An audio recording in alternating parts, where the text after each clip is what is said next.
NGO की जानिब से आज़ादी की डायमंड जुबली तकारीब के ज़िमन में एनजीओ यूनियन ऑफिस नामपल्ली से गनपाक तक अजीम रैली मुनज़्ज़म की गई। रैली में वज़रा मोहम्मद महमूद अली, श्रीनिवास गौड़ और एनजीओ यूनियन कायदीन ने शिरकत की। एनजीओ यूनियन लीडरों ने एक बहुत बड़ा तिरंगा झंडा लेकर यह रैली मुनज़्ज़म की।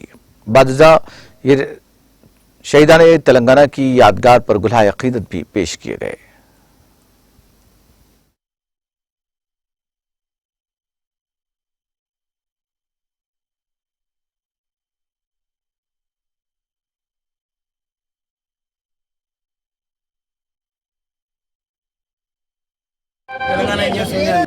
हैदराबाद डिस्ट्रिक्ट के जानिब से हिंदुस्तान के 75 साल जो मुकम्मल हुए उसके खुशी में हमारे हर दिल अजीज़ चीफ मिनिस्टर साहब केसीआर साहब का जो अपील थी कि पूरे तेलंगाना में खुशी की लहर दौड़ना चाहिए, प्रोग्राम्स करने के लिए बोले थे। तो हैदराबाद डिस्ट्रिक्ट के जानिब से हमारे आज तमाम सरकारी मुलाजिमीन, कॉन्ट्रैक्ट आउटसोर्सिंग के एम्प्लॉइज़, चौथी जमात के एम्प्लॉइज़, गेस्टेड ऑफिसर्स, मेरे दोस्त अहबाब और हमारे लेडीज़, तुलबा, तेलंगाना यूथ फोर्स के बच्चे, ITI कॉलेज के तुलबा, तमाम लोग शिरकत किए, करीब 3000 लोग। और ये मेहमान खुसूसी के हैसियत से हर दिल अजीज़ होम मिनिस्टर साहब जनाब महमूद अली साहब और हमारे बड़े भाई जनाब श्रीनिवास गौड़ साहब एक्साइज प्रोविजन मिनिस्टर और हमारे सदर जनाब राजेंद्र साहब और प्रताप साहब शिरकत किए थे।